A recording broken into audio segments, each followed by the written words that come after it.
Start the clock.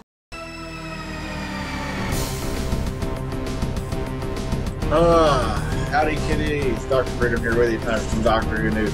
Oh man, I had a really weird day. So you know, this little video I put up earlier, you know, subscribe, watch the channel. I didn't advertise it anywhere. I threw it up as a goof. Yeah, news from the crapper. Okay, it turns out that no, they didn't take a break this week. They must have took a really short break for Easter because there's a possible filming site been located. Also, Jenna Coleman has apparently canceled her appearance at MegaCon.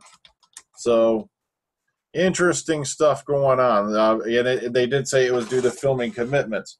So, interesting things happening out there. There's also been possible sites popping up on Twitter. I'll be keeping an eye out for those. See, I got the windows open. You might even hear the little things chirping in the background there because it's been nice out today. It actually had 70 degrees for the first time since God knows when. But okay, yeah, let's take a look at some of this stuff really quick. All right, here we go. All right. This is one that's been popping up for the last day or so. I'm not sure what the site is. I don't think anybody's named it yet. Some are saying this is possibly another entrance to Lanharan. But this is what, yeah. And if you look over here off on the side there, there's one of the location shooting signs right there. Okay, this was also put out. This was put out on the Instagram. It's a candle, and it's creepy. Yeah, you look at it. Yeah. So that's all we got as far as filming picture goes lately. But an interesting tidbit that came up today, and this was popped up in a few places. I'll share the link to this video. The audio on it didn't seem too loud to me. Maybe it's just my system. But this was actually shot on set today, apparently. Peter Capaldi wishing It's Good to Give, which is he's a patron of that particular charity organization, you know, wishing them, you know, happy 5th birthday celebration. So, yeah, they were out filming, definitely. And plus, once again, a reminder, yeah, Jenna Coleman has canceled her you know, appearance at MegaCon this weekend due to filming commitments, which means, yeah, they're back on the track. All right, let's jump around here real quick. Let's go ahead and get started. First off, we got this thing right here over on Doctor Who Watch from Fansided, the long-term popularity of Doctor Who. Now, basically, you know, they went over the announcement that we found out, yeah, that Doctor Who's going to, you know, would be on the airwaves through at least 2020. But he also goes into some interesting, okay, those changes are exactly why Doctor continues to thrive. After all, there's one constant on Doctor Who, and it's change. The Doctor changes, companions change. Almost every episode has a different writer bringing a different voice. Now, meanwhile, the one constant, the support of the BBC, will help ensure that Doctor Who does remain on the air for us to all enjoy. If the fans are still supporting Doctor Who in 2063, just imagine what the 100th anniversary special will look like. Hopefully, Doctor Who Watch will still be here, as well as continuing rating the show. Now, while Doctor Who itself cannot last forever, the future still appears bright for our favorite Time Lord.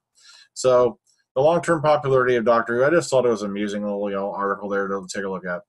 All right, more importantly, Doctor Who novel adaptations early release. That's right, Big Finish are delighted to announce the release date of May's 3 Doctor Who novel adaptation titles have been brought forward to this coming Monday. That's right, the 13th of April.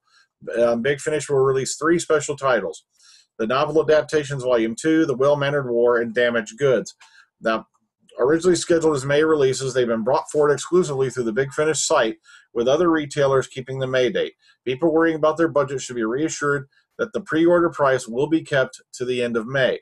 Doctor Who: The Well-Mannered War is our fourth adaptation of the novels of Doctor Who writer Gareth Roberts, adapted by John Dorney, starring Tom Baker, Lalla Ward, and John Leeson as the 4th Doctor, Romana, and K9, respectively. And they give a little synopsis here. Doctor Damaged Good is Jonathan Morris's adaptation of a novel by Russell T Davies, the writer and producer who brought Doctor Who back to a hugely popular television life in 2005. It stars Sylvester McCoy as the 7th Doctor, accompanied by this time by Roz Forrester, you know, played by Yasmin Bannerman, and Chris, forgive me on that name, played by Travis Oliver. And then they once again have a synopsis. Of course, the novel Adaptations Volume 2 is a limited edition 5-disc release, also available as a download, bringing together the content of Doctor Who: The Well-Mannered War, Doctor Who: Damaged Goods, and not only a 5th disc of interviews about the making of other tales, but for anyone buying it through the Big Finish site, there's an exclusive download version of the 5th disc featuring an additional 40 minutes of conversations with Russell T Davies and others. And for an early listen to both interviewees, the 7th Doctor in action, and check out the new podcast from Big Finish right here. So I'll leave. Don't worry, you're going to link to this right here if you want to go check this out any further if you're a Big Finish fan. Okay.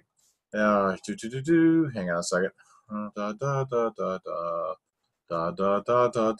hate when that happens. That thing pops up. All right. Ryan Gosling, Doctor Who inspired me to cast Matt Smith in Lost River. Doctor Who actors have skills. Who alum Karen Gillan has admitted that casting directors' knowledge of the show helped her lock in several roles. Now heartthrob turned filmmaker Ryan Gosling has revealed that watching Doctor Who inspired him to cast Matt Smith in his directorial debut Lost River. And then he goes into that story there. And I'm not going to go into it too much because from what I heard, Lost River did not. Okay, but I'll leave it up to you. 10 Doctor Who villains that deserve to make a comeback. That's over on IO9. The Dream Lord, Fenric, the Master Rain. Now, Fenric kind of already did in Big Finish audios. Dream Lord, played by Toby Jones. Toby Jones, a busy guy, is hard to get a hold of. The Master Brain from the Mind Robber, they kind of touched on that in a later series of Big Finish. What happened with the whole, land of fiction and all that. The Creature from Midnight, yeah, that would be an interesting story, but I kind of like the way they left that off on its own as a mystery. The Ronnie, Skagra from Shada. Here's the problem with that one, though. Unless you have actually gone out and physically watched the unfinished versions of Shada, or you've seen the Flash animation version of Shada with Paul McGann and Lala Ward, or you've seen the one where Tom Baker narrates in the missing bits, you're going to have no idea who the hell this person is. Because Shada was the infamous unfinished episode that was written by Douglas Adams, and it would have been, matter of fact, just to give you a hint, you guys who haven't even heard of this episode before, Shada was the name of the Time Lord prison planet. This show would have been epic. Also, there's several scenes in here which I believe inspired the scenes in Star Trek IV: The Voyage Home, where you had the bird of prey, cloaked, landed in the San Francisco Golden Gate Park, because there's segments in here where they're walking in and out of an invisible ship. And I can't help but wonder if that didn't inspire that movie that would come later. Gus from Mummy on the Orient Express, once again, everybody's infatuated with that freaking engineer. While Frank Skinner did a great job bringing that character to life, who gives a damn? Kronos, the carnivore from the Time Monster. I don't know. In a way, I kind of pictured him being the Reavers, or maybe or the Reapers, or whatever they were. Sorry, I slipped over and said Reavers. It's a Firefly reference. The Reapers from all the way back in Father's Day, or maybe even maybe there's something that ended up being the Vortisaur. So you got to listen to Big Finish. All right, the Weirn. Now that would be an interesting thing to do, especially if they definitely upgraded that costume. And number 10, the Krillitane from School Reunion. Okay, the Krillitane were pretty interesting, but at the same time, they made a good one-off. I really don't care what happened to them either way. Radio Times, How to Win an Argument According to Doctor Who. And mainly what it is first, Lawyer Pullman, it goes into all these, and it gives a nice little animated GIF for each. So if you're into this kind of stuff, boom, here it is right here on Radio Times. All right, Blogger Who. Murray Gold talks Doctor Who Series 9 in the latest edition of the Doctor Who Online WhoCast. The Doctor Who podcast. Oh, God, how many names does it have? Composer Murray Gold has exclusively revealed that Doctor Who Series 9 will feature a song written by himself. Speaking to host Cameron K. McEwen, Gold said, quote, I've already started on episode 3. I've seen episode 3 so far, and I've written a song for another episode.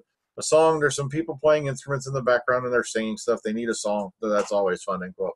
The composer has written for the show since its return in 2005, added that he's currently working on multiple episodes. Doctor Series 9, of course, hopefully starts, early autumn. That's what we're hoping for, all right? Okay, also on Doctor Who tonight.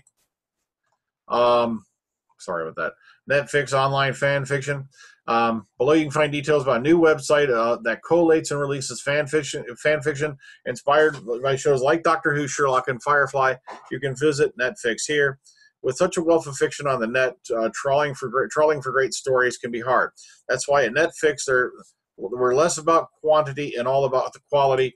Each month they add just 5 new stories, including Netflix exclusive, a short story you won't find anywhere else on the net, and interview 5 new writers. Each page is beautifully presented for mobile, tablet, or desktop viewing. They also welcome submissions. So if you've discovered or created a hidden gem of a tale, make sure that you'll click their submit a story button.